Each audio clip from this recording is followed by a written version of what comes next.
Many of us surmised at the conclusion of Miami's win against Notre Dame in week one that may factor heavily into a college football playoff comparison.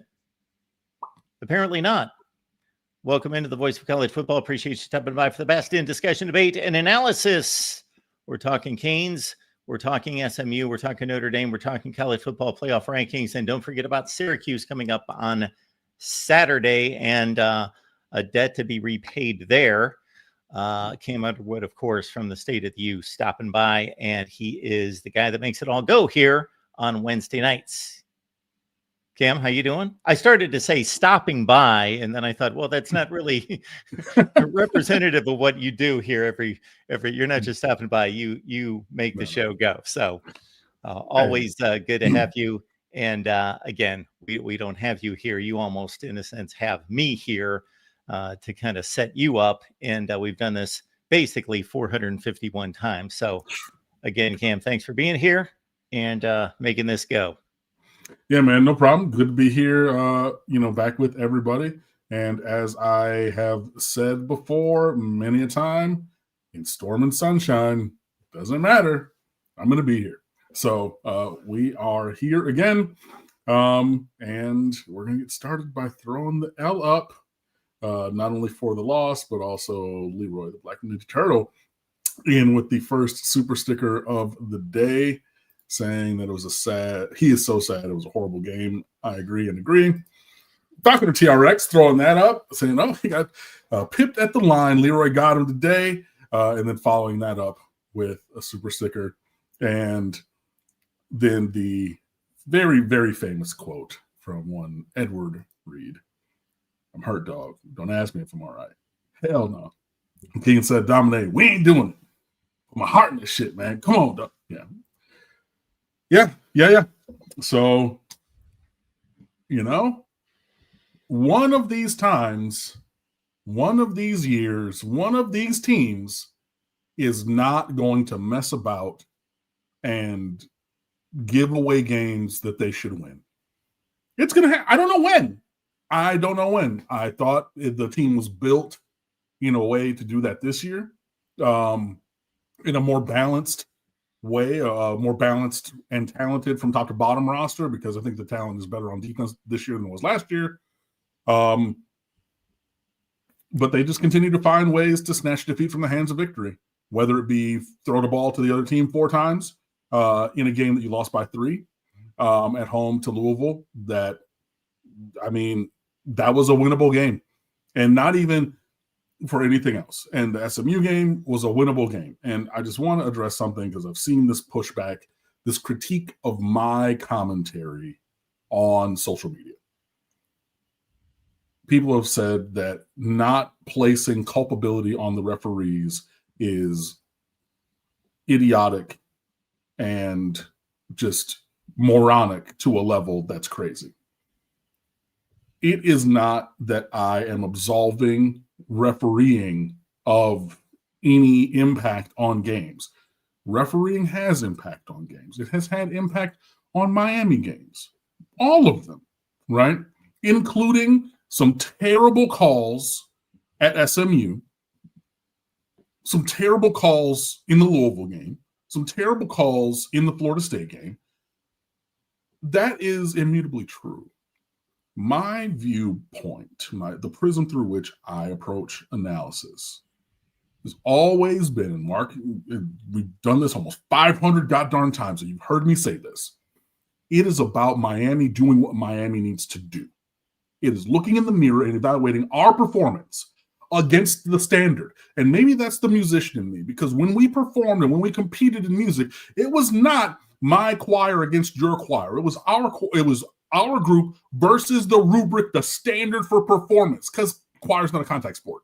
But that mentality I've always had, even when I was young and playing sports. If we do what we need to do, we will be all right. So me focusing on that is not being ignorant of other factors. It's me choosing to highlight the factors that are salient for me. If JoJo Trader doesn't drop that ball that turns into an interception, I'm confident the Miami wins.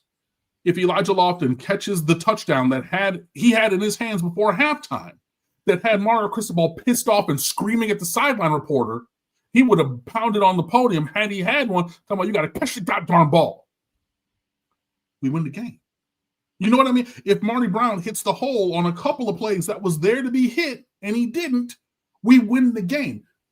And I believe that to be true to the core of my being. I am not a hot take artist. I am not that guy.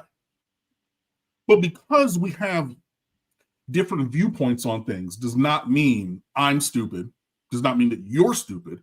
We just approach things differently, right? And again, I have tried to make it my personal path, not to focus on the calls. While they are there, and they are terrible. Josiah Trader getting tackled in the end zone on the final play that was an interception. And I went back and watched it. Carson Beck that was the ball that was supposed to be thrown. Shannon Dawson even said it on Monday. He said, the ball was actually supposed to go to Trader. He was unavailable. He used the word unavailable and kind of just shrugged because he didn't want to get fined. I'll say what it was. He got tackled by a goddamn defender in the end zone for pass interference. Right in front of the back judge. Didn't call it. Does it make me ignorant because I'm not focusing my analysis and commentary on that? No, it does not. So I just want to bring that to the fore. And also, as well, in addition, I write about 3,000 goddamn words every single game, after every game, for the good, the bad, and the ugly. You want to go see it in there? Because it's in there. I put the things about the calls. I said that the roughing the passer against Marquise Lightfoot was asinine, right? Didn't hear the whistle. Clearly didn't hear the whistle. Clearly did not hear the whistle. Now, I think there's a measure where I never thought I was going to say this. I need Mario Cristobal to be more like Dabo Swinney. Go get that fine, boss. You're getting paid $12 million a year or whatever it is. Go get that piddly little $10,000 fine. You need to scream at the referee. Get me a personal foul penalty. Another one on that play. I need you to stand. We talked about this last week. Sometimes, hey, you got to go get a technical foul. I need you to stand up for this team because you sitting there, Mario, and talking about, well, are you sure that you want to call that because it's a tough spot and I don't know and I'm not sure, with the season on the mother freaking line? Go get that penalty, right? So now all of this is in the good, the bad, and the ugly. Do y'all not follow the tweets live during the game at the State of the U? Is the Twitter account. I say all of this stuff. I don't necessarily repeat it every single week on the Real Ones Came podcast that I do with Brian. It's not necessarily a thing that I focus on the good, the bad, and the ugly, although I include all that stuff. And it might not be a thing here, but it does not make me stupid. And it is not something that's outside of my purview. So I just want to let y'all know that. So before you come at me and say some stupid shit, read everything that I write, listen to everything I say, and take a pause for the cause and think to yourself about it. Because while you want to, come on for one thing, you want to come at me for one thing. What was the other thing that I said that was not true? Right? Missing the hole again, where Shannon Dawson screaming in the headset, and he clarified. He said, I was screaming in the headset upstairs. I wasn't screaming at Cristobal. That's why Cristobal was listening to the conversation. He's like, nah, man, this is a bullshit because he needs to hit the hole. That's what it was. And Shannon Dawson was like, I don't challenge authority like that. I'm not going to be yelling at Mario. Plus, if I was yelling at Mario like that, trust and believe, it would have been a two-way street. You're not just going to yell at Mario Cristobal and have him just shrug it off. You know what I mean? But all of those things can be true. And just because I choose to focus on a couple different ones and not belabor the refereeing point and things like that, which I have. I've done that. But I said, I want to try to do something. I want to try to look at things a little bit differently. If we made the plays that were there to be made on the plays that counted, I believe we win the game. All of that being said, now, if you add on the shenanigans penalties, if it's 4th and 18 instead of a first down on the Lightfoot, if you get a pass, the other pass interference that they picked up the sideline where the defender grabbed on the arm of Keelan Marion with both hands, yanked and pulled, and slowed that guy down because he was 2 steps past him, right? You call that. You call that in the end zone against your... Absolutely. I'm not saying that you're wrong.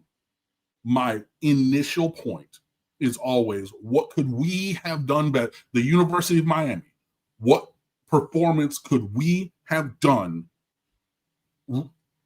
like irrespective of anything else, that would have led to winning the game? I believe that there were plenty of plays, of the plays that were played, even with the penalties, even with the missed calls, where we still could have won the game. But that's just my view. So I just want to address that and put that out there. I'm not ignorant. I'm not seeing it.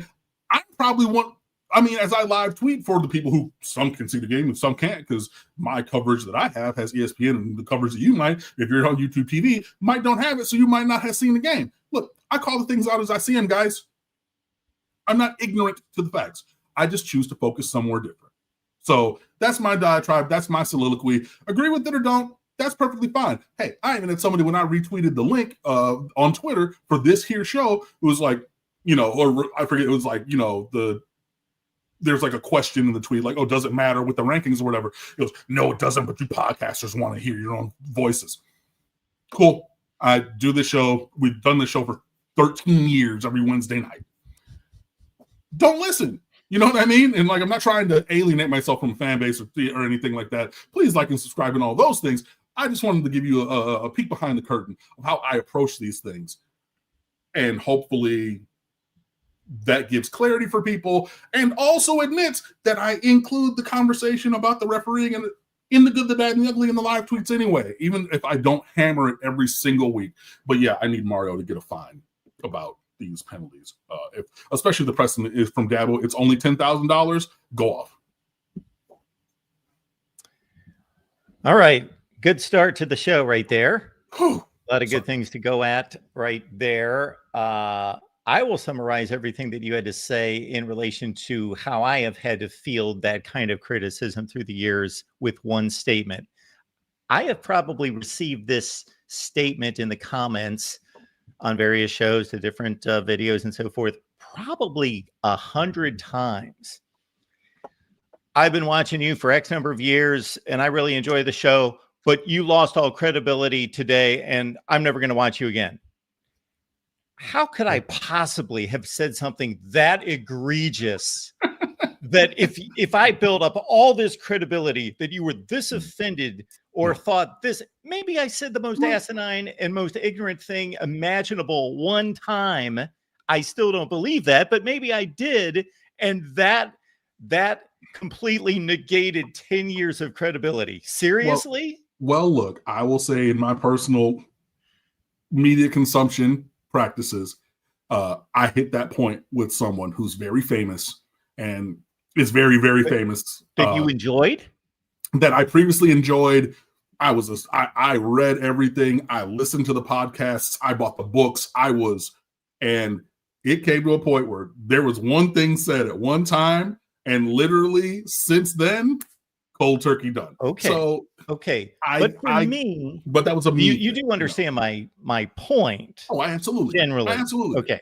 And then also for me, that person would have to have crossed a sports line into kind of like a racist place or a social issue place that I do not agree with, for me to disregard their sports credibility and say, I cannot support this person. So that's completely different. Right. I mean, for me, it wasn't even that bad. It was just he stepped on my last nerve in a specific kind of a way that I admit, like, my reaction was outsized to what it was. However, for me, with that person and the level of commentary, it was the straw that broke my back. But yeah, hey, we all do the things that we want to do in the ways that we do them. So, it is what it is. Speaking of it being what it is, Miami found a way to lose another game. And it was a game, I think, actually, because I leave the stats open for this very reason. And while we're on the topic, while we're on the cusp of your rant at the conclusion, if I may make one statement to wrap this part of it up, because you're going to dive into more of a technical analysis here. I think it's pretty apparent, based on our relationship, how many times we've done this show, what I have stated, and how I've approached this show in regards to my role and so forth. So I don't pull punches, but I don't believe it's my place to take on the brunt of the analysis, because I was going to say 10 times, it's more than that, 100 times more about Miami football than I do. Even if I watch the games, I don't have the background to be able to process what I'm watching. I'm a national guy that tries to watch everything possible. And then when we get on here, the way you started your rant, I would have stated it this way, and this is Mark verbiage. Okay. Not that I want you to change what you stated. That's not what I'm saying. I'm but listening. This is how I process it. As fans need to understand that, yes, we all have a slice, a perspective, an angle, and other angles and perspectives could be as legit or maybe not as legit, but still legit in a different way, in a different sense. But there's objectivity to what you do, and I'm speaking to you straight up, because you're just a smart guy, period, regardless of the topic. But we're speaking about football that you've been watching forever, analyzing forever. You have tons of connections that you've learned from. You've honed your craft both in regards to storytelling, explaining, analyzing, writing, all those things involved, scouting. So there's an objective base there, but you are a Miami fan.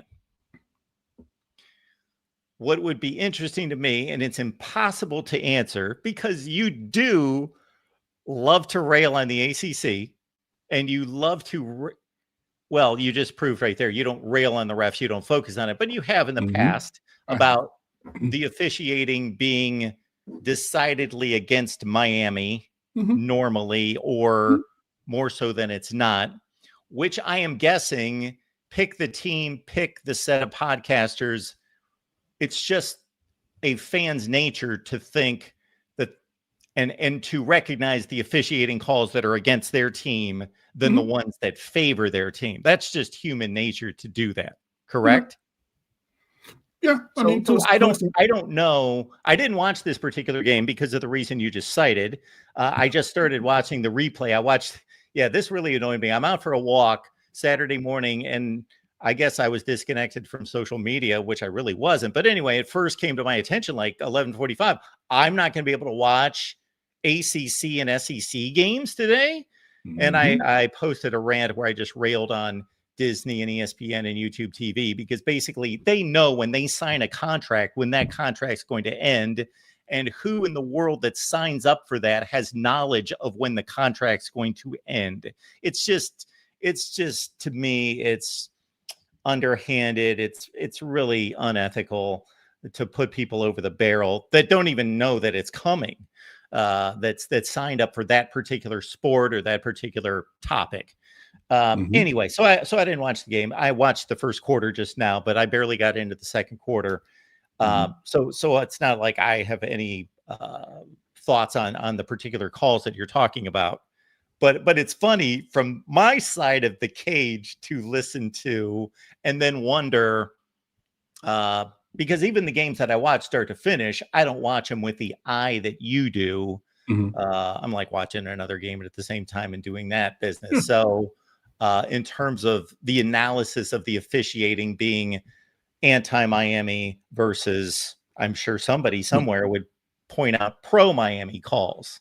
I mean, I will give you this quickly. Miami, if we go here, is 105th in penalties against Miami, averaging 8 a game and 63.4 yards of penalties. At the same time, Miami is 134th, or Miami's opponents are 134th in penalties called against them. The third fewest in the country, 29 raw penalties, 3.6 per game. Now, I didn't mention the false starts, which were, I believe, they moved early.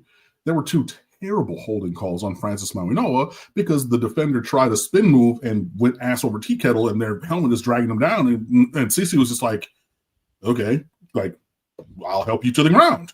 because you ran yourself into a bad physical position. Holding. Terrible calls both. And I know people are going to say, well, they called one against SMU. That was different because the offensive lineman was already engaged with the Miami defender when he went to go to that move. And then, like, it was the whole move to the ground was at the behest of the SMU offensive lineman. They were not the same. They were similar. I get why people would say that. They were not the same. And honestly, I am where I am with penalties, and we're going to move on to other stuff because I have focused on relitigating the penalties on this here show and on stateoftheu.com. Great website. Please come fan with us. And the invariable response was, you're crying, you're bitching, you don't know ball. It's about more than that. Stop talking about the refs. What about the team? And I heard that feedback and I said, you know what? I don't want to be that guy who's only focusing on the referees because I did that. I've done that on here. And I said, I'm going to be different. And it was intentional. And I wanted to share that with everybody because, yeah, there were times where I would be on here and we would do all refereeing everything. But the disparity of the number of calls this year in and of itself is malfeasant because if you have 29 calls one way and 104 calls the other way, I'm sorry, that's not even taking out the false starts, which is only 15, right? You're talking somewhere on the number of 90 plus to 26. Nah, dog. Ain't nothing right about that. That's rotten from the beginning. Okay. So on the mere surface of that, I completely agree. It doesn't seem to make sense. You would think that the worst football teams would be the least disciplined, and because they're being beaten on plays, they would have to commit more penalties, like we're talking about holding a really good defensive end or whatever. You would think that. I hate to raise my favorite team here. I wish I could use an example from another team. Go ahead. Because I'm just trying to make a point here. I think I said this a couple of weeks ago, that the Ohio State defensive line, which was arguably the best in the nation last year, got no holding penalties against the offensive line for the entire regular season. I don't know if how far that extended into the playoffs. This year, I heard on Fox's broadcast on Saturday against Penn State that the Ohio State wide receiver core, which is the best in the nation, arguably, had not received a defensive pass interference call the entire season. That seems inexplicable. So I understand, but if somebody was giving me those stats, I would say, you know what? I'd have to sit and watch the games and let you know, maybe it's possible that wouldn't. The defensive line one seems really bad. Pass interference, maybe I'd have to sit there and watch. It seems inconceivable. So I understand on the surface of those statistics, those raw stats, that seems ridiculous. I get it. I totally get it. I mean, but the raw number isn't as disparate for that team across the season either. But that's neither here nor there. Again, I believe that the calls did affect the game against LSU, against Louisville and against SMU. That all being said, if Miami performed in the opportunities that they had and the snaps that they ran, again, I just looked it up. Time of possession, 38 minutes, 37:42 time of possession.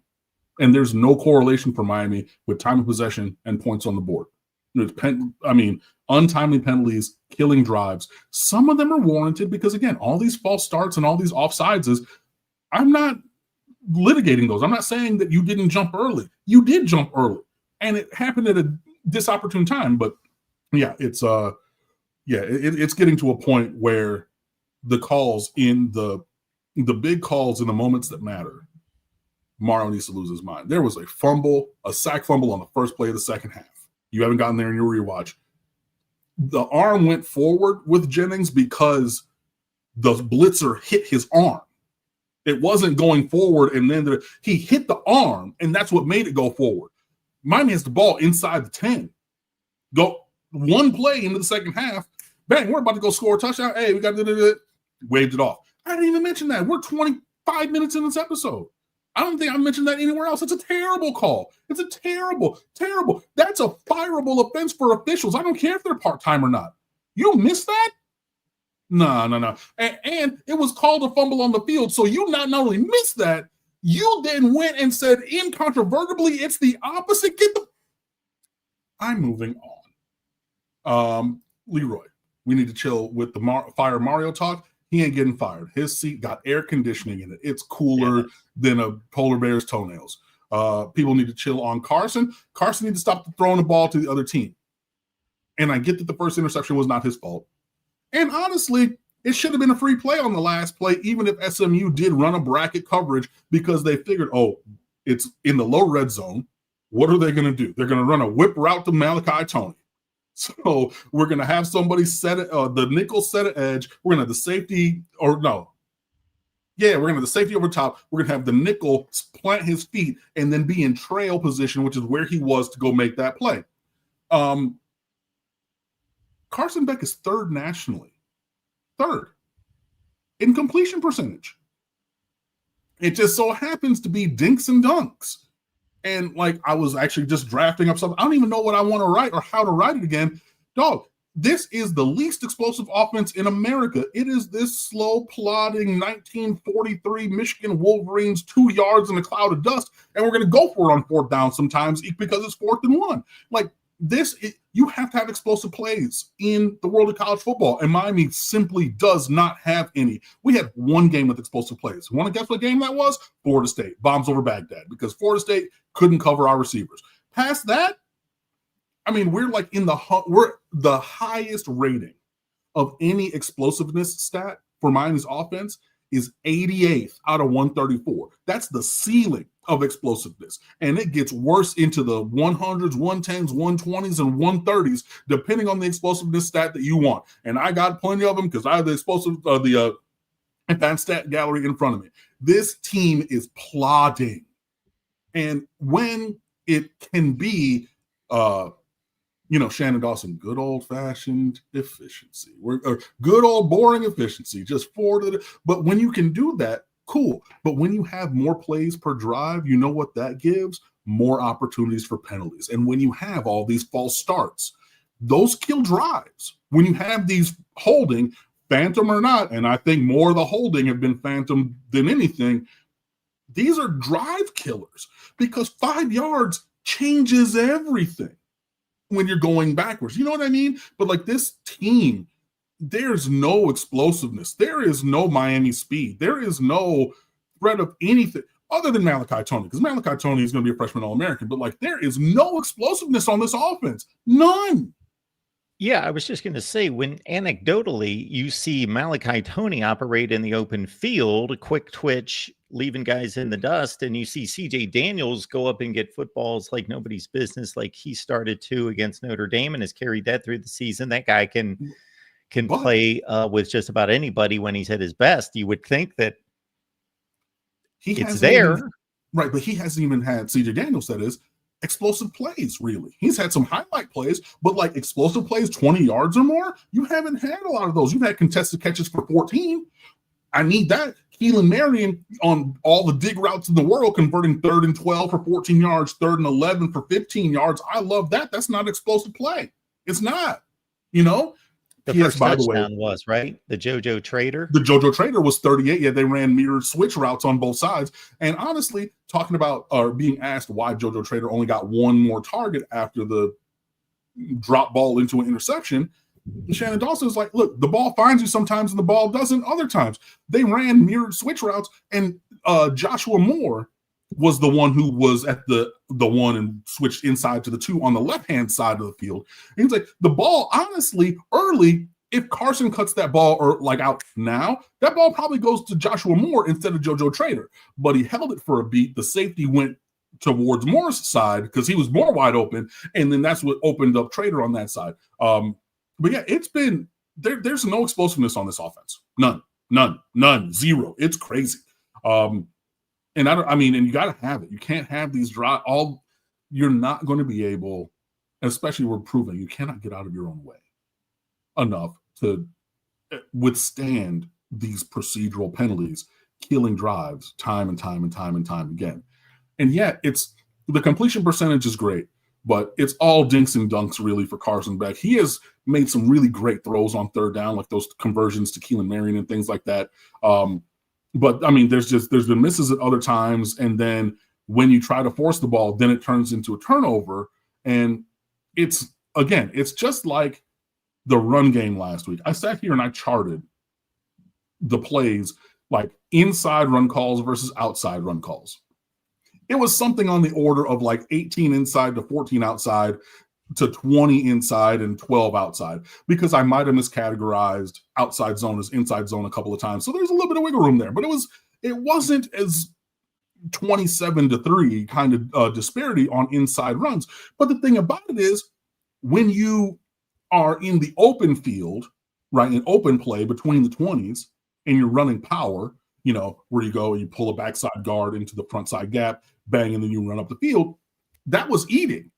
But then you try to run power on 4th and 1, and instead of having a regular defense, SMU has all 11 dudes in the box, and your center gets blown off the ball, and then he's blown off to the ball to the point where the pulling guard cannot get to where he needs to pull on that play, and then you have a tight end on the side who misses a block as well, and that goes differently. So it's not even about the raw number, it's about the situations in which the performance was lacking. There's your X's and O analysis. Leroy the Black Ninja Turtle hitting us again. Can the refs call these 2 penalties holding on Bain or against Ruben Bain, please? No, they're not going to call it. And that's a whole nother topic that I'm not going to dive into, because we've talked about refereeing a whole bunch. But yeah, the Miami defensive line, just like the example of Mark's favorite team, has been held pretty egregiously all year long and barely gotten a single call. Actually, there was one in this game because Bain was on a guard and he straight tackled him because it was an insta-win in the backfield. So yeah, man, it's been a lot. It's crazy. Falconer saying that there's rumors of non-starting players with temper tantrums. If that's true, that's true. Whatever. We need to, honestly, like, I'm fine being angry and upset, but you have to rally together to push forward if you want to have any chance towards anything of consequence this year. J Mill, retire the phrase, the U is back. I never said that phrase. I don't really think that anybody in the chat said this phrase. I know that we did not on stateoftheu.com. Maybe we said this is what needs to happen to be back, but that's not a thing. I hear you with the criticism. It's not necessarily for me.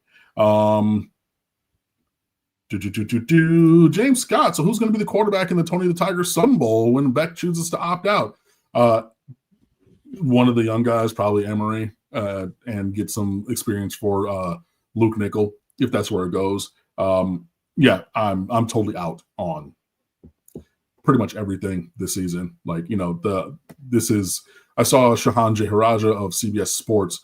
He opined that Mario Cristobal's squandering of the talent on this roster this year is actually more egregious even than last year's, because this year, I know that there was the Cam Ward factor last year, but across the board, this is the team that's really more built towards being a championship contender. And it seems that he is fumbling that.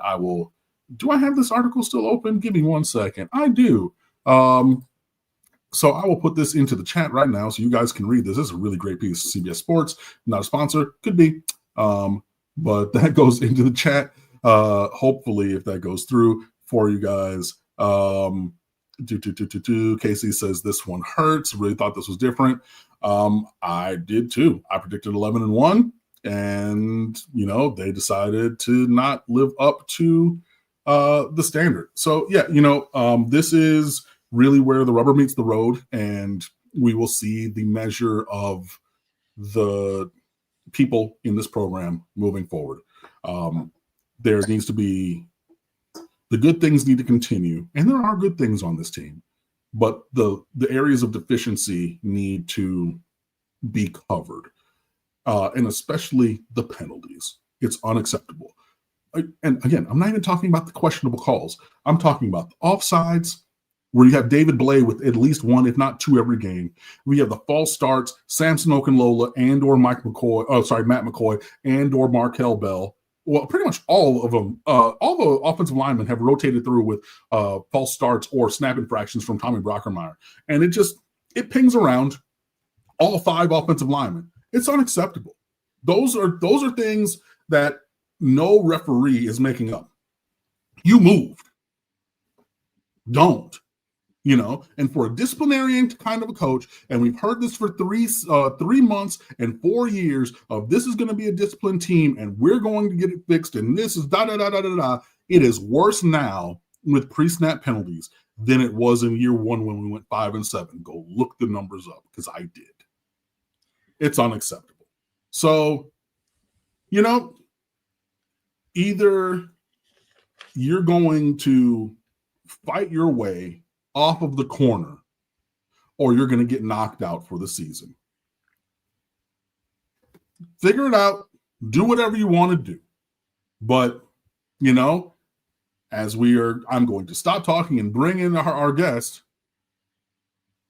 Fumbled the bag last year, up 21-0, 18 minutes into the game at Syracuse on a beeline speed pass turnpike trip to Bank of America Stadium in Charlotte for the ACC championship game and the college football playoff beyond, and then sat there and watched and did nothing and fumbled the freaking ball, your star receiver, on 4th and 1 after making a conversion to lose that game 41-17 in the last part of after having gone up 21-0, and watch your season go down the drain. And you get that team coming down here for a measure of revenge.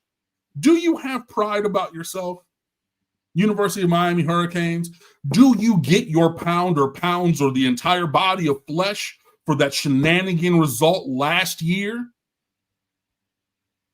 Or do you not?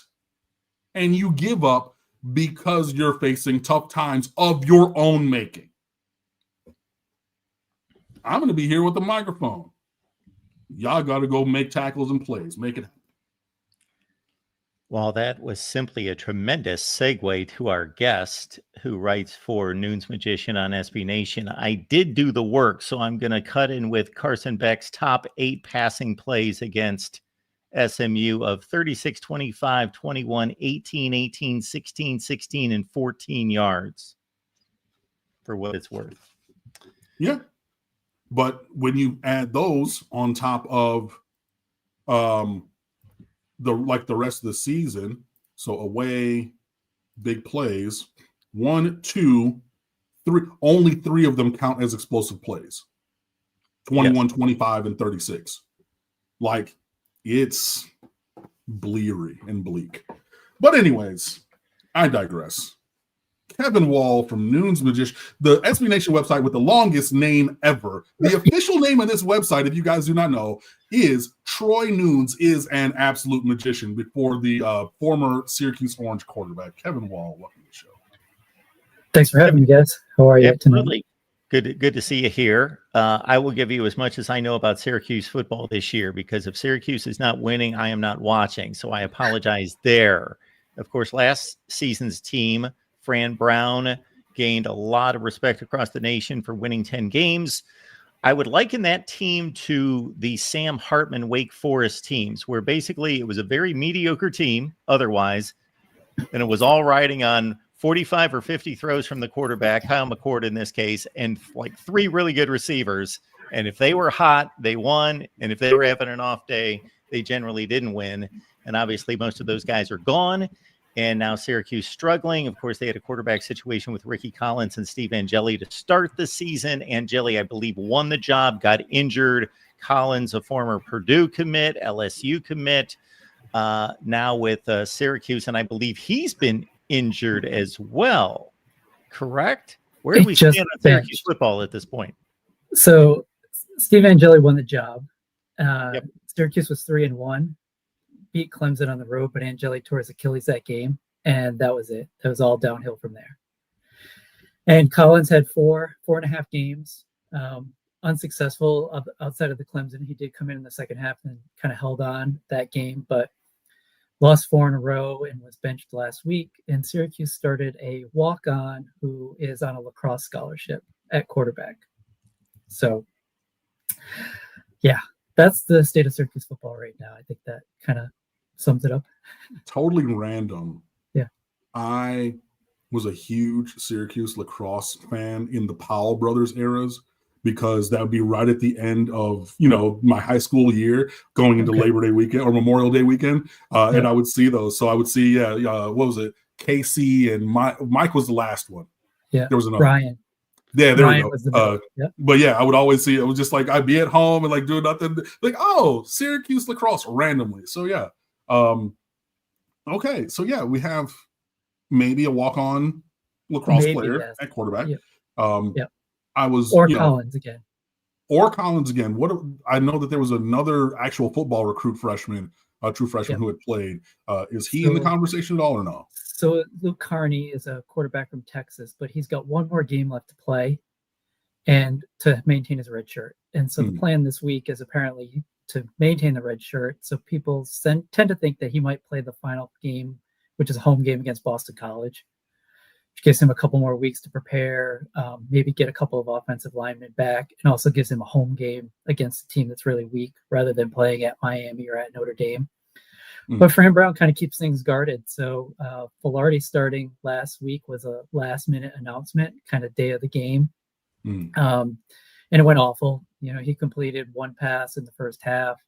Syracuse threw for under 40 yards for the game against North Carolina. And then obviously if you can't throw the ball, teams are just going to unload on the running game. And once Carolina got the lead, it was over. So,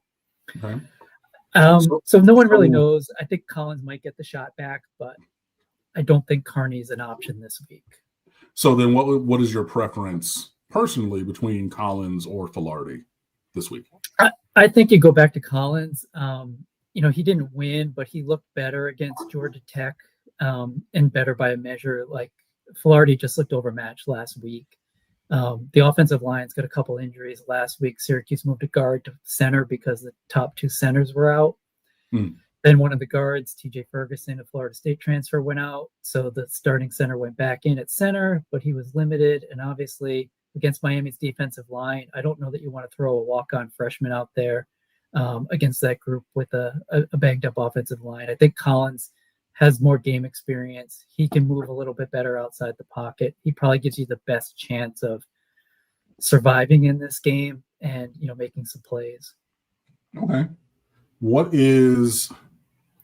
So last year, obviously with McCord, it was the game plan that didn't work early, but you saw the bones of it and you just kept going to it was, hey, look, we got these big grown men, 6'2", 6'3", 6'4" at wide receiver, and then Trevor Pena running underneath. Cool. Yeah. But basically, because he was creating space like Restrepo. They were, mirror versions of each other. But all the other receivers was, hey, we're bigger physically, throw it up, contested catch, and they caught every single one.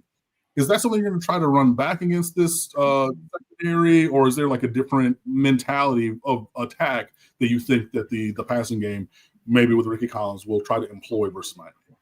They've tried to run the same offense, and Jelly was able to run that kind of timing based, putting the ball where receivers could make a play. Unfortunately, the receivers this year haven't made as many plays. And, obviously losing a guy like Aronda Gadsden, who made every catch last year, and then Jackson Meeks, the Georgia transfer, who really came on.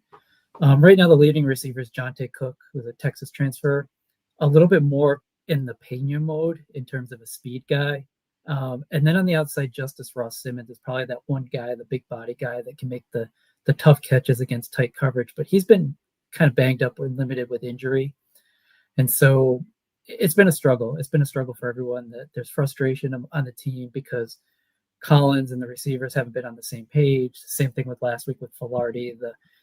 The offense that Jeff Nixon tries to run is very, I guess, complex in that the quarterback and the receivers kind of have to read the defense and adjust their routes. So there are a lot of combination routes.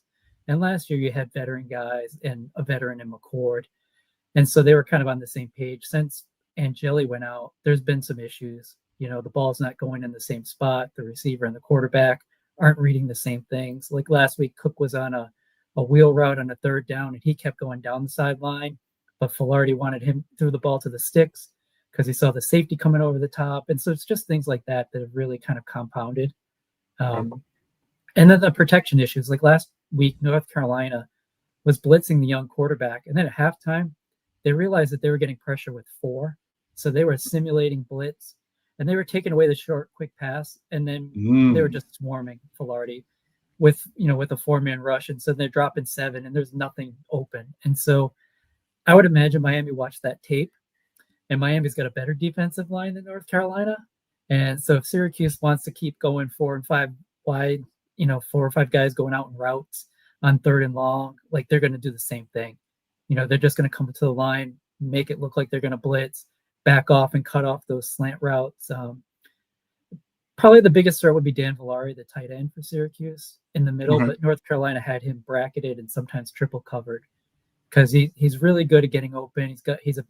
He's your big, strong adult guy that can make some tough catches and get yards after catch in the middle of the field. But Carolina just took that right away. And then on the outside, they played a lot of press, it looked like. And by the time anybody could run open, the defensive line had gotten home. Yeah, and tight ends are favorite targets for quarterbacks because they're right in front of the field of vision. So as a drop back, like it's one of the first things you can see. So I do want to ask another question about the offense. Yeah. So Miami, every single game this year, after the game, coaches and players have had the exact same statement. Well, they ran some stuff that they never showed on film. There were some wrinkles and some surprises and some trick plays and da-da-da-da-da. Every single game. So for Syracuse this week, what are some of those off the radar, off the playbook things that are going to be run that you don't normally run, but it's a special game? Miami's everybody's Super Bowl. You're already having a bad season. Might as well empty the playbook. Yeah. What are some of those things that we might see? They didn't screen at all last week. Okay. And it's interesting with an inexperienced quarterback, a banged up offensive line, struggling to get passes off. They really didn't run any screen game. So I'd imagine you might see that, try to slow down the pass rush. Didn't do a lot of motion, didn't do a lot of they haven't run a jet sweep with Cook in a few weeks. We saw that beginning of the year. Both Cook and Darryl Gill Jr. are the starting receivers, have good speed on the outside and haven't gotten the ball in the passing game. So I wouldn't be surprised if they try Cook in some different looks. But other than that, I think, you could see a lot of the screen game just to try to slow down the pass rush, try to get players in space, try to take advantage of, one missed tackle and you can get some chunk yardage. The Syracuse offense is kind of predicated on controlling the ball and the tempo, but really hitting those chunk plays. Mm-hmm. And that's what's missing. Since Angeli went out, they've really kind of lacked that ability to hit the 20-yard passes, the 15, and start hitting, 7 or 8 yards in a pass and then come back with a run for 6 or 7 and really keep the defense off balance. Mm-hmm. And so it's been kind of incomplete pass, run on second down, then you're in 3rd and long and you're struggling to protect and find anything. And so so I wouldn't be surprised if they try to do some screen game, try to do some jet sweeps. I know you typically against this team with Miami's speed, that stuff might not work, but like you said, you're trying to show them something new that you haven't seen. And I think just try to give them some stuff to make them slow down and react rather than pursue the ball right away. Okay. Yeah, I mean, the screen tidbit is definitely well met. SMU did they tried a tight end inside jet sweep on 4th and 1 that was fumbled and recovered by our nickelback because he just was crashing the ball. But I could see some of that, obviously going lateral, trying to get a block and out leveraging the defense. Speaking of defense, what do you guys do? What does Syracuse do well? And Fran Brown, longtime secondary coach, defensive back coach and everything, interested to see so where do you guys stand on defense? What do you try to do, schematically? Lately, they've tried to blitz more. They brought in Don Brown, who's a longtime veteran defensive coach who's been kind of in as a consultant because this team could not get pressure. So last year's group had Fadil Diggs, who could generate some pressure, Marlo Wax, who could blitz from the linebacker spot. This team has struggled to generate a pass rush. And so they've tried to blitz a little bit more. They'll try to play the corners kind of on their own. But where teams have taken advantage of Syracuse a lot has been in the middle of the field against the safeties or nickelbacks. And the run game, the tackling has not been great all year. So yards after contact, that's where North Carolina killed them. Is Damon June, a freshman back, took a screen pass 70 yards then ended up with over 100 yards rushing. And so just kind of crashing through. And I think that's the big thing. It'll be curious to watch, because if you see Tony matched up against Demetrius Samuel, you got two of the youngest players in Division I going head to head. Samuel's been outstanding as a true freshman. And then the other corner is Chris Peel, who's a Georgia transfer, who's held up pretty well too. But teams have kind of worn down the Syracuse defense. They've done okay. They had a really good game against Pitt. The offense couldn't do anything. They did okay at Georgia Tech for a little while. The offense couldn't do anything. And then eventually Georgia Tech just kind of wore them down. And so I kind of figured they might start strong, but I would expect Miami to really try to grind them down with the run game, and then look to maybe hit some stuff over the top. Okay. That's all really good stuff. I don't have anything else. Mark, did you have another question, or? Yeah. Or Kevin, did you have anything else that you want to ask me or share or whatever? So, I mean, I know our site is going to do a Q&A with you coming up. Yeah, I already sent in my responses actually to, who is it, Dominic. Yeah. So I'm just curious, how do you think Syracuse might try to get to Beck in this game? Yeah, I think it's going to probably take some blitzing. The offensive line has been really stellar. I think that we've allowed the second lowest pressure rate in passing downs across the entire sport. So they've really been good at keeping Carson Beck clean. So yeah, I do think that maybe a nickel blitz where the nickel is basically toes on the line, and if he sees that he might have an angle, where he can kind of make that side adjustment and call himself, because you're closer to the ball as opposed to a cornerback. But even if we're on the hash mark, maybe a cornerback from the short side blitzing or something like that. But yeah, bringing a little bit of extra pressure is going to be the key. Miami has done really well in man-to-man blocking, in pass protection. Running backs have actually been very good at stepping up also. And then just combo blocking, even when teams have tried to do, some of the twisty, stunt stuff or whatever up front. Yeah, we've been really, really solid in that. So I think that maybe disguising some stuff or bringing some extra guys. I don't know what the situation would be, but like if there's an opportunity for a delayed blitz, that might be something once guys have kind of declared where they're going to block, that could be advantageous for Syracuse's defense. Yeah, and that guy would be Devin Grant, who's kind of the rover safety. Okay. He was the guy that returned the fumble last year's game. He's kind of the one guy in defense that fills that probably ability to get pressure from the back. Kevin, before we let you go, I'd love to hear about the program. I always like to get the program take because obviously we've got the NIL component, and we've got certain programs that are better equipped for that than others. We've got a new coach to a certain extent, second year, obviously, in Fran Brown, who did an impressive job last year. But it was my thought, okay, I want to see him without McCord and those receivers and how it propels forward. People have, it's funny that we have you on tonight because, and we've got the Syracuse game. I was just at the gym yesterday speaking with a former player of Fran Brown's, who's a friend of mine. Didn't know that he had played actually under Fran Brown at a previous school. And we were talking about Fran Brown a little bit, and he was saying all great things, and that's all that's said about Fran Brown. Now, I would point to the Stanford game last year, and I don't know if you know what I'm talking about, but I thought it was one of the most egregious game management blunders I've ever seen, of letting the clock just bleed for the final 3 minutes without taking any one of his 3 timeouts until the kicker was lined up for a chip shot field goal with like 3 seconds left. I had no idea what he was doing there.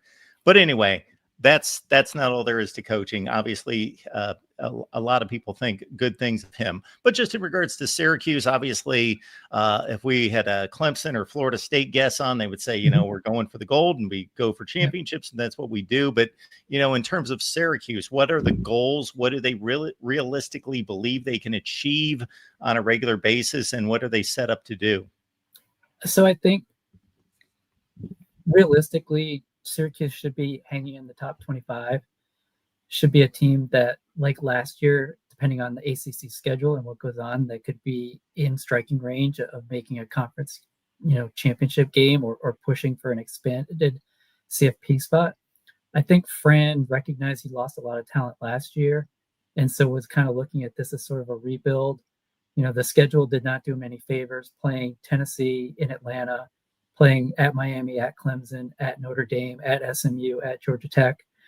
So I don't think he went all in. I think he spent more resources towards next year's class, which, he's got Calvin Russell coming. He's got a top 25 class. He's got the best recruiting class. Yeah. We just flipped another guy from Miami Northwestern, Hughes, who was a safety committed to Florida State. So he's got 5 top 400 players, which is unheard of for Syracuse. And so he's, shown those guys that, hey, if you come to Syracuse and you're good enough, you'll play right away. And I think that's the benefit. The university has given him more support. The boosters are kind of rallied around him. We're never going to be at a state school level for NIL, but I think he tried to be smart. I think he took a flyer on Ricky Collins, and it didn't pan out. And so he went and got Angeli after the spring, and Angeli could have 2 more years, and so that helps stabilize the program. I do think game management, he had another situation where they had the ball against Pitt at home, and they tried to, they had to go 70 yards, and they threw 3 passes and punted, and Pitt ran the punt back for a touchdown and went up 2 scores before half. And so I think those are the things Fran's feeling out. Like that Stanford game you mentioned, the most egregious thing he did was they had 4th down and they didn't double the receiver who's with the Titans, Elion Moore. And so Stanford just threw him the completion that set up that winning field goal. And I think, things like that come with experience. Like you have an NFL guy on the outside, you got to double him and make them beat you with the secondary weapon. You got to understand the situation. When you have McCord, you can be aggressive.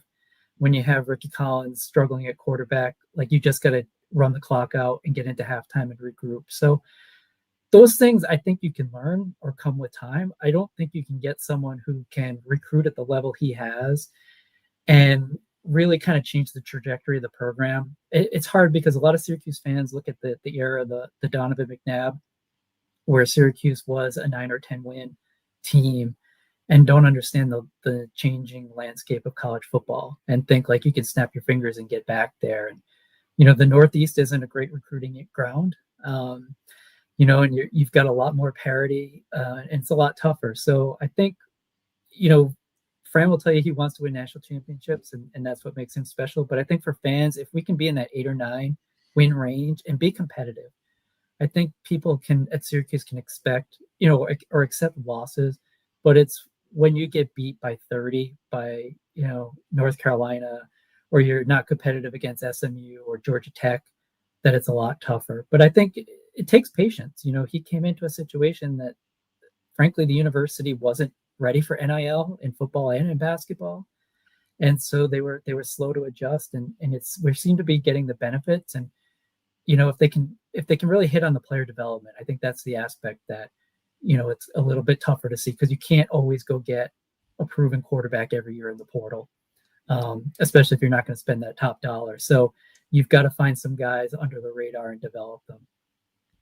It's Noon's Magician. I will not attempt to state the full name of the SB Nation site for Syracuse Athletics, but you can catch Kevin and the rest of the crew right there. Is there anything in particular you want people to know about what you've got available this week?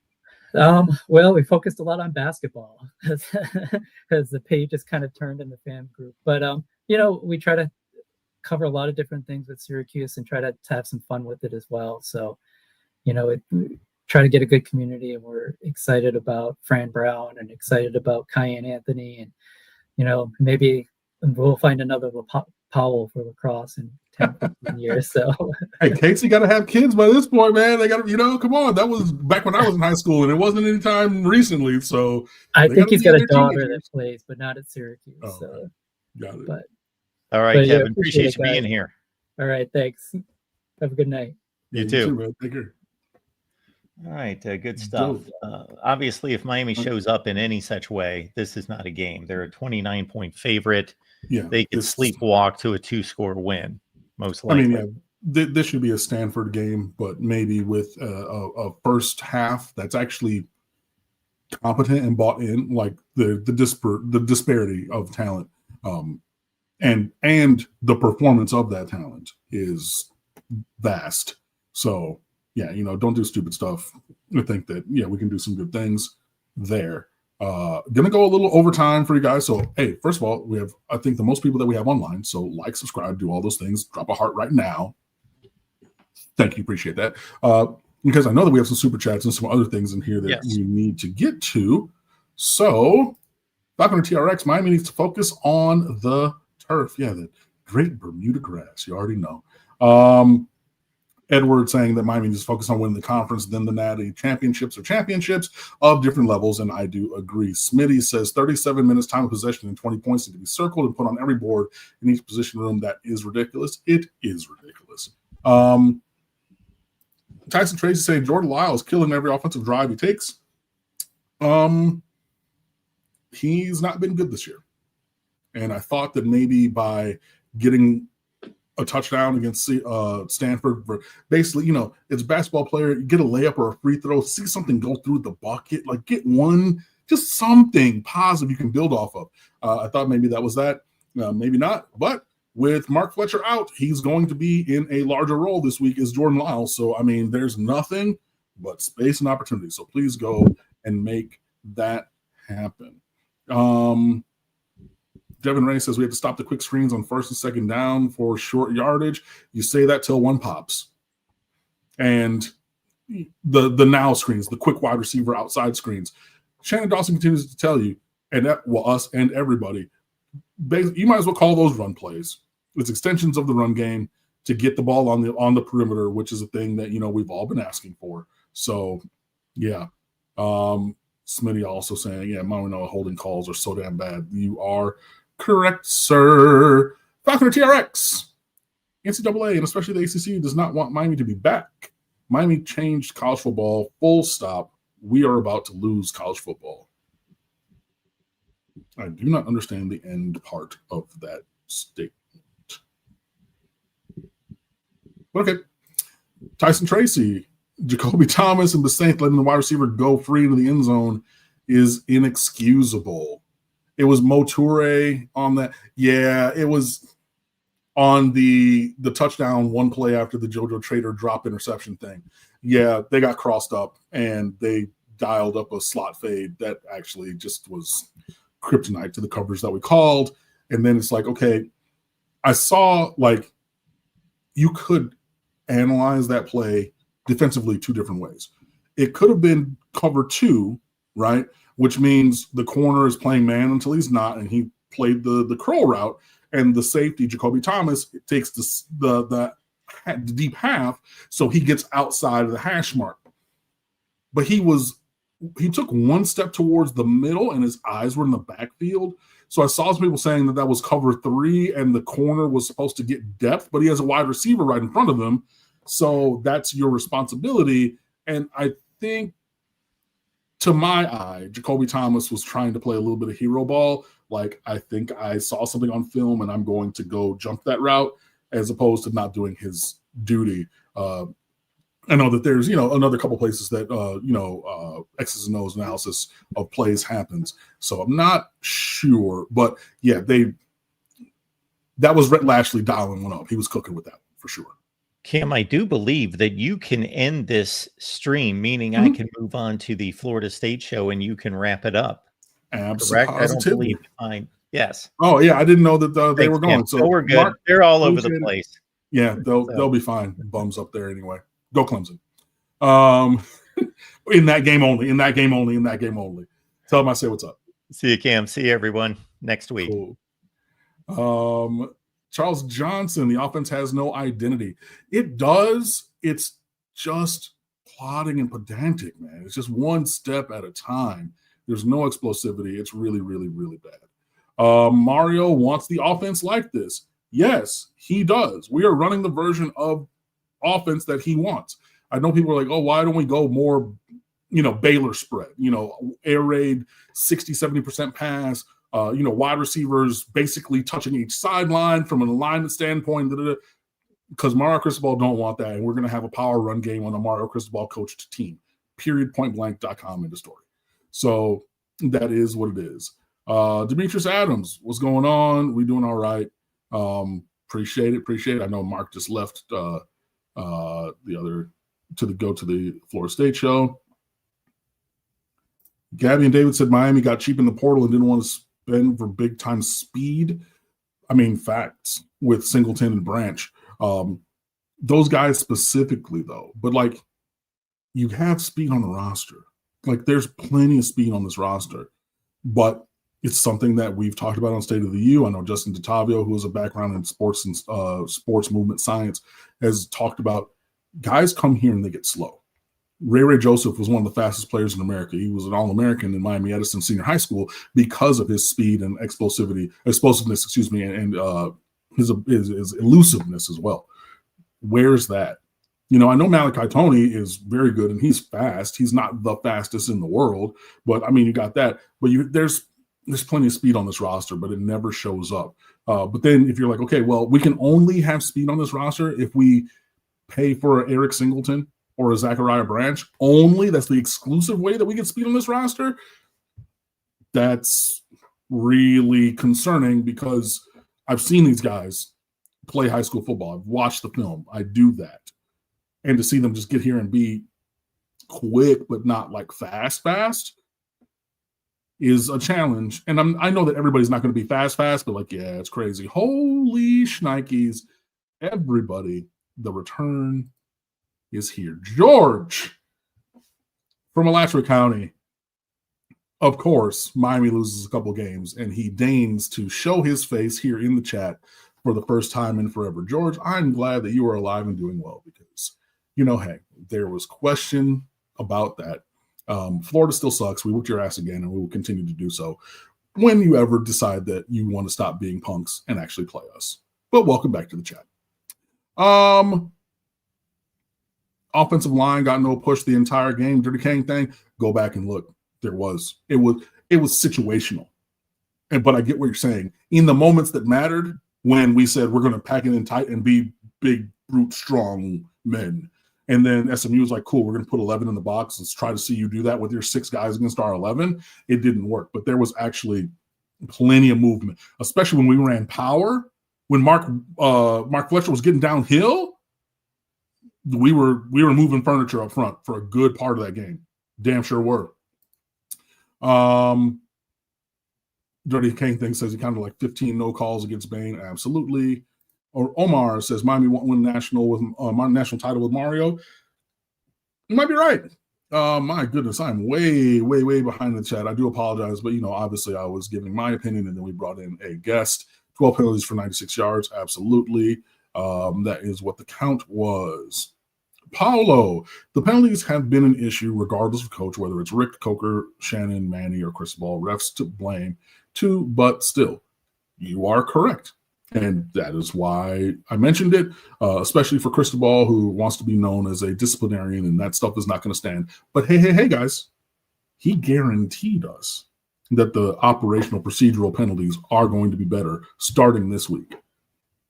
His words, not mine. He said it's going to get better, and I guarantee it on his Monday press conference. So we'll see if that guarantee comes to fruition. At this point, you coach it or allow it, and clearly you're allowing it because it's been regression. It's gone in the opposite direction. And we've been hearing that they're working on it, and it'll get fixed for 3 months now. Not really excited about that. 818, Callie Kane, appreciate seeing you here in the chat. Mario plays too much of the respect game during game days. Wish he would have had that killer saving instinct to go crush his opponents. Yeah, but when you allow your team to commit all these penalties, killing drive after drive after drive that go deep into opponent territory, it's hard to do that, and you have no explosion. Where's the blur?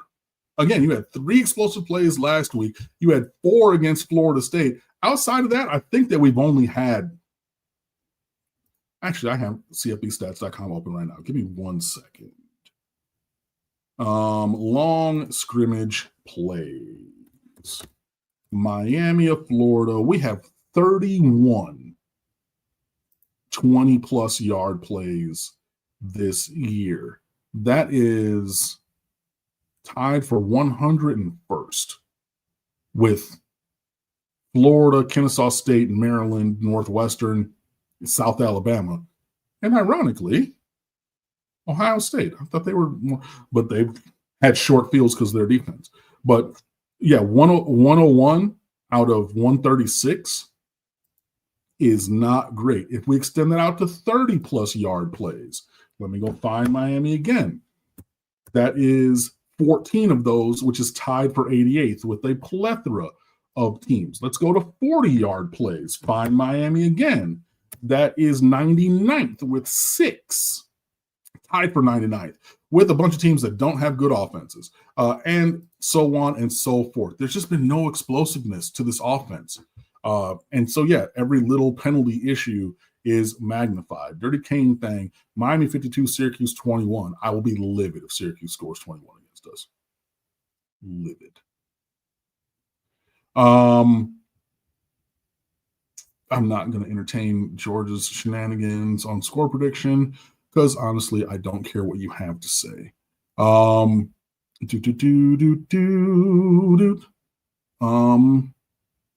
Ooh. Somebody got banned for their comments? What was going on in the chat today? My goodness. It must have been something directed to Georgia. Okay. Wow. You can tell that I'm just getting caught up now. Devin Ray. Do I think that we need to rotate the defensive line more? I think that we're going to have to because Ahmad Moulton Sr. is out and Akeem Mesidor is clearly a little dinged up. It's tough because, you're putting guys into bigger roles. But look, we did it against Stanford. You saw Herbert Scroggins III, nicknamed Third because he's third of his name, had a pressure on the first drive. You saw Lightfoot has been in there starting off the bench. You saw Dante Simpson at defensive tackle. Would love to see maybe some Artavius Jones in there at defensive tackle as well. Cole McConaughey, who played as a true freshman last year, maybe see him in there some more, things like that. Yeah, I think that we can rotate a little bit more. But if you're talking specifically about like Bain and Mesidor, it's hard to take those dudes off the field, man. It really is. And if they're in shape to be able to do it, and I think Bain more than Mesidor right now because Mesidor obviously missed a game and he's been battling a little bit of an injury kind of a thing because of that. Yeah, but I think you do need to find 2 to 5 plays earlier in the game so that at the end of the game that he's fresher, even in that being Bain. But you don't want to just go hockey subs where you just take the whole starting group off and put a backup group on there because the starters are starters for a reason on both sides. But yeah, I think maybe if you can find some plays for Bain to rest a little bit in the early part of the game, I think that would be advantageous moving towards the end of the game. Smitty, offense has so much time of possession, it's crazy they aren't averaging 35 points. You are correct, sir. Like third nationally or something like that in time of possession are the Miami Hurricanes. Just in case you were wondering. Talking to TRX says Miami 55-0. Cool. Charles Johnson says there was a bot in the chat that was spamming. Got it.